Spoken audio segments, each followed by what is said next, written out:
Meus irmãos, graça e paz, boa noite. Meus irmãos, vai ser um pouco complicado falar da palavra de Deus com dois grandes homens atrás de mim aqui, Darcy e o pastor. Mas eu vou tentar, amém? Tentar não custa nada, né? Meus irmãos, abra vossas Bíblias no livro de Gênesis, no hebraico Bereshit, no princípio. Vamos ler alguns versículos do 5 até o 11. Gênesis, capítulo de número 37. Vamos ler alguns versículos do 5 até o 11.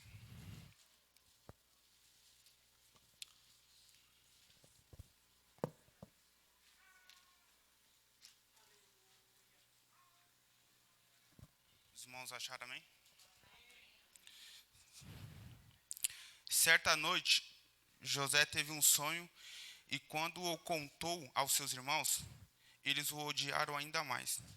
Ouça, ouçam este sonho que tive, disse ele. Estávamos no campo amarrando feixes de trigo. De repente, meu feixe se levantou e ficou em pé. E seus feixes se juntaram ao redor do meu e se curvaram diante dele. Seus irmãos responderam: Você imagina que será nosso rei? Pensa mesmo que nos governará? E o odiaram ainda mais por causa desse sonho, por causa desses sonhos e da maneira como os contava. Pouco tempo depois, José teve outro sonho e mais uma vez contou a seus irmãos. Ouçam, tive outro sonho, disse ele. O sol, a lua e 11 estrelas se curvavam diante de mim. Dessa vez contou o sonho não apenas aos irmãos, mas também ao pai, que o repreendeu, dizendo: Que sonho é esse? Por acaso eu, sua mãe e seus irmãos viremos e nos curvaremos até o chão diante de você? Os irmãos de José ficaram com inveja dele, mas seu pai se perguntou: Qual seria o significado dos sonhos? Os irmãos, digam amém. Meus irmãos, não sou pregador da noite, mas quero deixar aqui uma grande mensagem.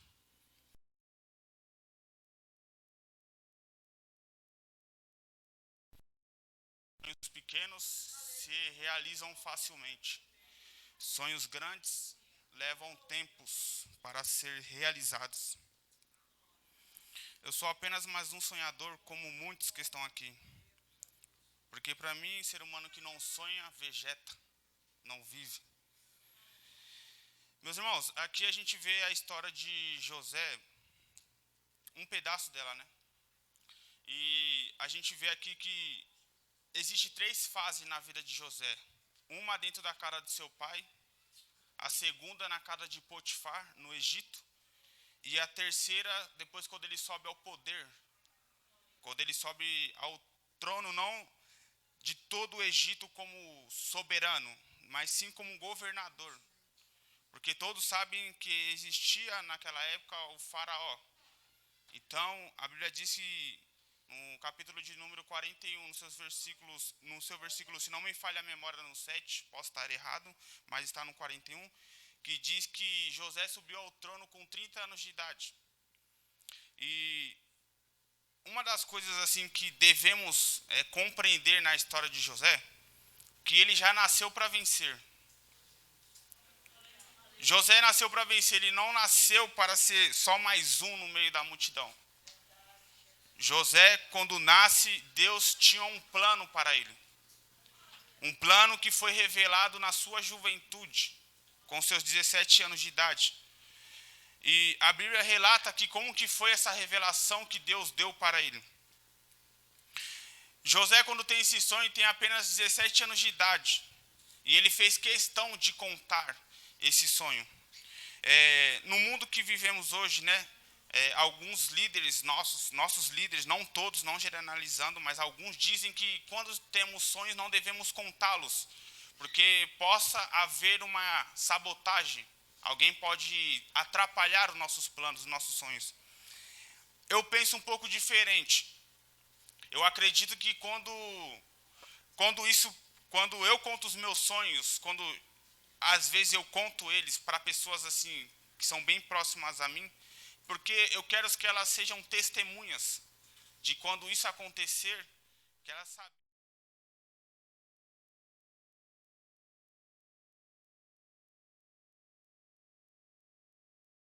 Porque os meus planos eles podem dar errados, os meus, mas os planos de Deus não. E esses planos que foi revelado para José não era plano dele. Ele nunca se imaginou subir ao trono, subir ao poder e governar um país que nem dele era. Mas esse era o plano que Deus tinha para ele. Não eram os planos de José ser um homem bem-sucedido. Eram os planos de Deus para a vida dele.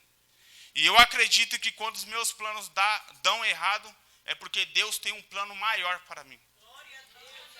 Eu acredito que quando há alguma coisa errada nos meus planos, é porque Deus está abrindo algo maior para mim. Quando alguém se vai da minha vida, é porque Deus está preparando alguém melhor para mim. Quando as coisas não dão certo, é porque Deus tem algo melhor. Então, eu sempre penso assim, positivamente, porque se eu pensar do contrário, eu irei desanimar e serei uma pessoa frustrada. Então, Deus colocou isso em meu coração. Todas as vezes que algo dá errado para você, é porque eu tenho algo maior. Os seus planos são menores do que os meus. Então, a Bíblia aqui mostra que na casa do seu pai, Jacó, ele era...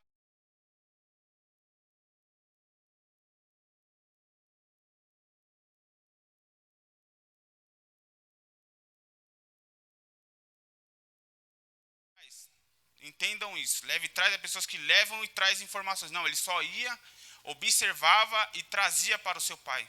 Ele estava sendo encarregado do seu pai. E ele era um filho obediente.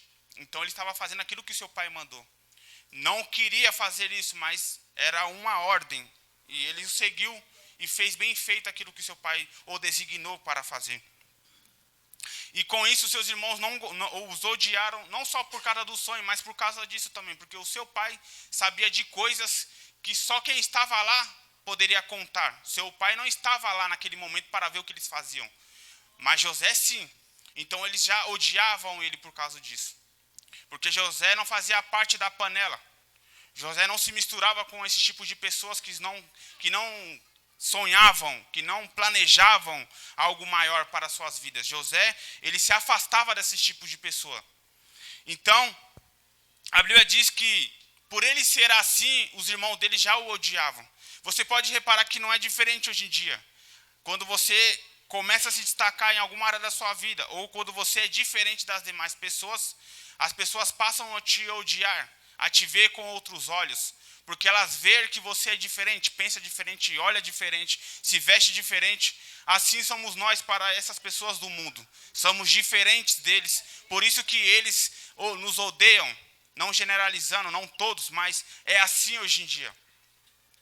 Porque a gente sonha com algo maior, que é o céu. A gente estamos aqui hoje porque temos um plano de um dia morar com Deus, de um dia estarmos ao lado dele. Esse é o nosso maior sonho, esse é o meu maior sonho. E por isso que eu estou aqui hoje. Então, a Bíblia diz que passou-se o tempo.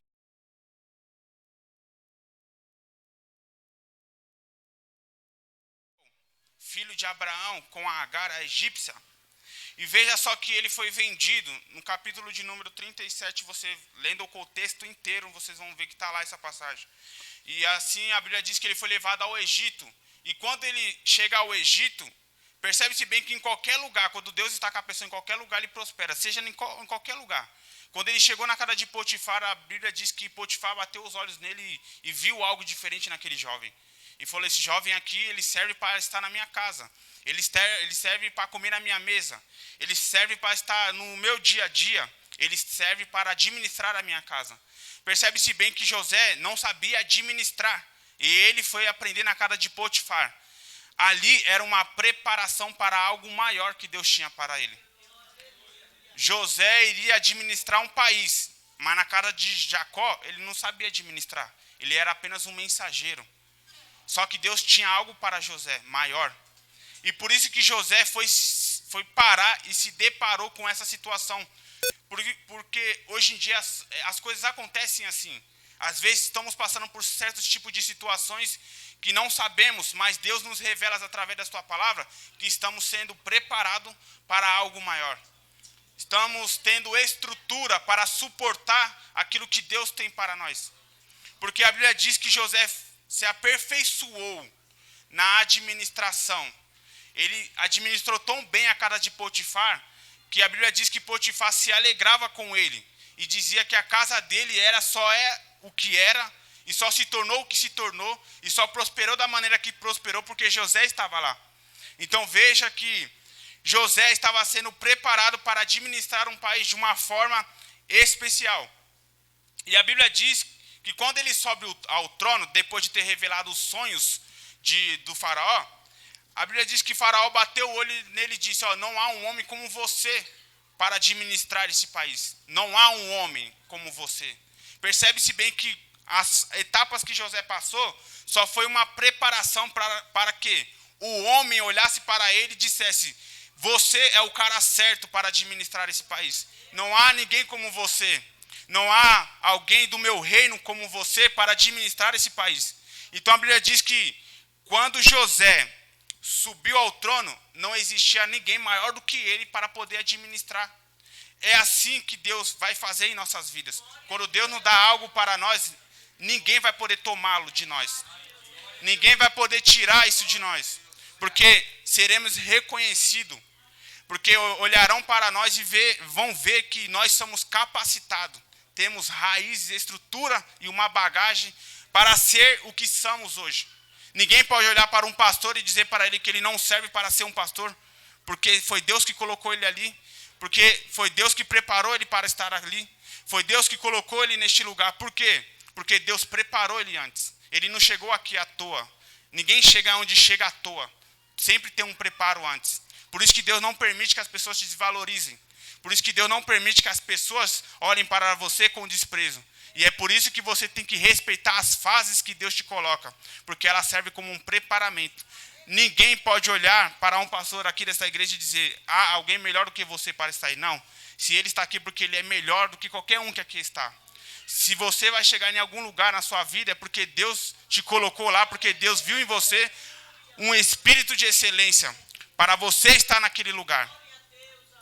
E eu quero só contar uma pequena história, bem simples e clara, para que vocês entendam essa mensagem. Existia uma história, alguns já devem ter ouvido isso, sobre a elefanta e a cadela. Alguém aqui já ouviu essa história? Certo, vamos ver a primeira vez então.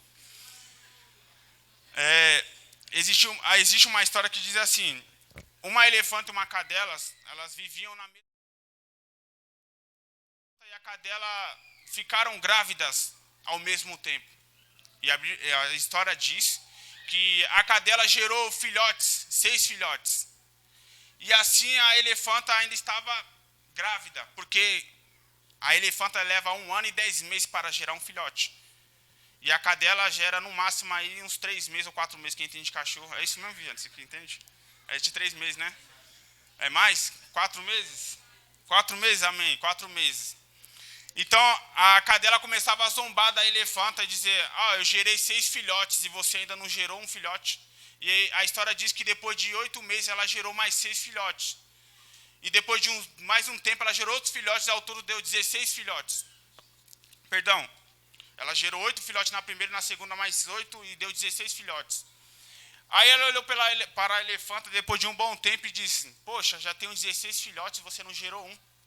A elefanta, com sabedoria, olhou para ela e diz, quando é para gerar coisas pequenas, elas acontecem rápido. Mas como o meu sonho, como o meu projeto, aquilo que eu vou gerar é grande, leva tempo. Foi essa a resposta. E ela estava dizendo, você gerou, mas gerou coisas pequenas. Quando eu gerar, quando chegar a minha vez, quando acontecer o meu milagre, todos verão. Porque ele é grande. E a história diz que a elefanta disse, quando ele andar, vai tremer a terra. Porque ele é grande, todos o verão. Porque será visível aos olhos de todos. E quando ele passar, todos pararão para olhar. o meu filhote passar. Resumindo, a história nos traz uma grande lição.